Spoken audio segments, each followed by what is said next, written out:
Hi friends, నేను మీ doctor జంగం Vishwanath, psychology మరియు PIE ఫ్యాకల్టీని, అంతేగాక మీకు ఇష్టమైన శ్రీ విద్యా పబ్లికేషన్ పుస్తక రచయితని.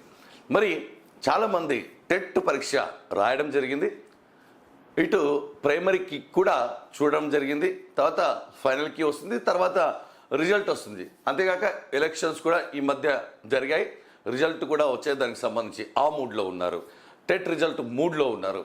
అంతేకాకుండా ఈ మధ్యలో ట్రాన్స్ఫర్స్ అంటున్నారు. అదే కాకుండా చాలామంది ఇక రిలాక్స్లో ఉండి పరీక్ష వాయిదా పడుతుందేమో అని అనుకుంటున్నారు. మరి పరీక్ష వాయిదా పడడానికి కారణాలు కానీ, అవకాశం కానీ, ఆస్కారం కానీ, చర్చలు కానీ ఏమీ లేవు అనే విషయం విద్యార్థులు విస్మరించరాదు. మరి బాగా గుర్తుపెట్టుకోండి, మేజర్గా చాలామంది విద్యార్థులు భయపడుతూ ఉంటారు. ఎందుకు భయపడుతూ ఉంటారంటే, చాలామంది ఎగ్జామ్ ముందు భయపడుతుంటారు, హాల్ టికెట్ వచ్చిన తర్వాత భయపడుతుంటారు, పరీక్ష 10 రోజుల్లో ఉన్నప్పుడు భయపడుతుంటారు, అదేవిధంగా సిలబస్ కాస్త టైం ఇచ్చే సిలబస్ పూర్తవుతుంది అని భయపడుతుంటారు. కాబట్టి వాయిదా పడాలి అనుకుంటారు. కానీ ప్రతి ఒక్కరు సిలబస్ను దృష్టిలో పెట్టుకొని ప్రభుత్వం పరీక్షలు నిర్వహించదు. పరీక్షలు నిర్వహించడానికి వారి పకడ్బందీ ప్రణాళిక ఉంటుంది. కాబట్టి మొదటి పాయింట్, వాయిదా పడదు, ఈ చర్చలకు తావద్దు. ఇంకా ఎవరైనా రిలాక్స్లో ఉంటే వెంటనే అలర్ట్ కండి. మరి చాలామంది విద్యార్థులు భయపడుతూ ఉంటారు. మరి దేనికి భయపడుతూ ఉంటారంటే, కొంతమంది తెలివైన వారు, ఉద్యోగం సాధించాలనుకునేవారు నోటిఫికేషన్ వచ్చినప్పుడే భయపడుతుంటారు. ఎగ్జామ్ ముందు భయపడడం కాదు, ఇప్పుడు భయపడితే బాధ్యతగా మసులుకొని సమయాన్ని సద్వినియోగం చేసుకుంటారు. కాబట్టి ఇప్పటి భయం నిజం, అప్పటి భయం అబద్ధం. అది ఒక అవకాశం, అది ఒక టెన్షన్ అని గుర్తుపెట్టుకోండి. కాబట్టి మీరు భయపడుతున్నారంటేనే మీరు విజయం సాధిస్తున్నట్లు లెక్క. ఎందుకంటే చాలామంది డిఎస్సి విద్యార్థులు మంచి పసిపిల్లల లాంటి మనస్సు. ఎందుకంటే చిన్నప్పుడు, పండుగలప్పుడు, సెలవులప్పుడు మన అమ్మమ్మ వాళ్ళ ఇంటికి కానీ, ఊరికి వెళ్ళేటప్పుడు కానీ తల్లి పిల్లలకు చెప్తుంది, ఆకలేస్తుంది, మీరు తినండి, తినే టైం అయింది, నా మాట వినండి, మధ్యలో తినడానికి రాదు అంటే మాకు ఆకలే వేయట్లేదు అని అంటారు. తీరా బస్సులో ప్రయాణం మొదలు పెట్టిన తర్వాత కాసేపు అయ్యాక ఆకలేస్తుందని గగ్గోలు పెడతారు.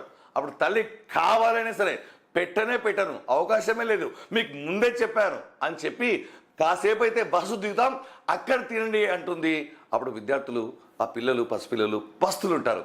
కాబట్టి దయచేసి మీకు అర్థమై ఉంటుంది ఇప్పటి వరకే, మీరు ఉన్న టైంలో అవకాశం ఉన్నప్పుడు తినకుండా అవకాశం దాటిన తర్వాత తినడానికి వెళ్తే ఆకలి వేసినప్పుడు అన్నం ఉండదు, అన్నం ఉన్నప్పుడు ఆకలి కాదు అనే విషయాన్ని విస్మరించరాదు దయచేసి. సరే, ఇంకొంతమందికి మేజర్గా ఉన్న భయం, ఫోబియా ఏంటంటే, నాకు ఇంత పెద్ద కాంపిటీషన్లో నాకు ఉద్యోగం వస్తుందా, నాకు అంత శక్తి ఉందా. మొన్న టెట్ సెంటర్ల దగ్గరే చాలా మంది విద్యార్థులు, లక్షల మంది కనిపించారు. వామ్మో, నా వల్ల కాదేమో అని ఈ విధంగా అపోహపడుతూ చాలా ఇబ్బంది పడుతూ ఉంటారు. మీకు ఒక విషయం చెప్పదలుచుకున్నాను.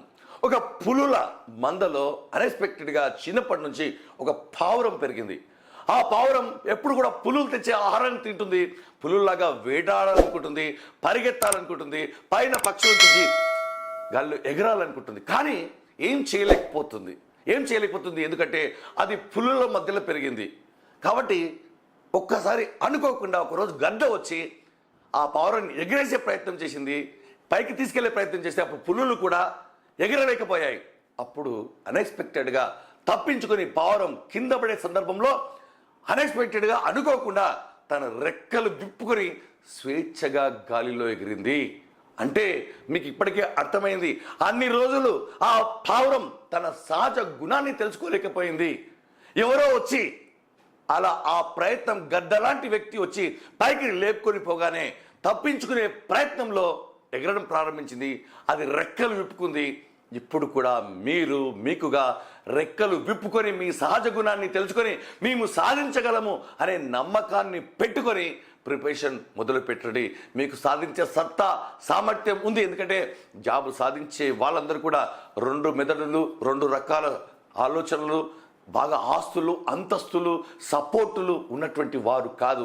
కేవలం వారికి ఉన్నది కేవలం జాబ్ కొట్టాలనే కసి, కోరిక, ఆలోచన.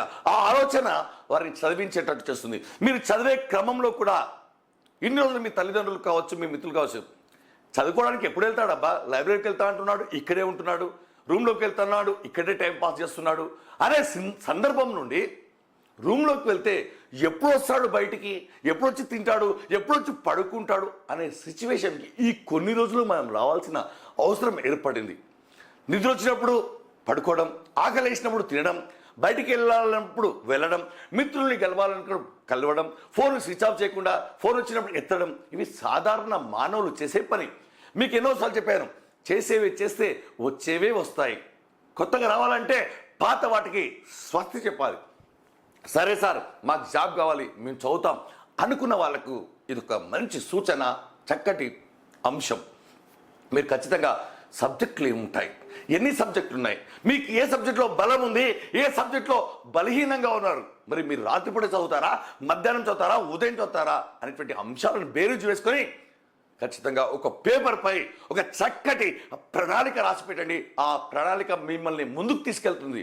మీకు ఎన్నోసార్లు చెప్పాను, ₹1,00,00,000 బెంజ్ కారు ఉన్నా, ₹100 పెట్రోల్ డీజిల్ లేకపోతే, ఇంధనం లేకపోతే, మీ దగ్గర ధనం ఉన్నా ఆ కారును ముందుకు తీసుకెళ్ళనివ్వదు. కాబట్టి ఆ పెట్రోల్ ఎలాగైతే కారును ముందుకు తీసుకెళ్తుందో, మీరు కూడా ఒక ప్రణాళిక పేపర్ను రాసి పెట్టి మీకు మీరుగా తయారు చేసుకొని దాన్ని ఉంచుకొని చూసుకొని దాని ప్రకారం కనుక మీరు ఫాలో కావాలి.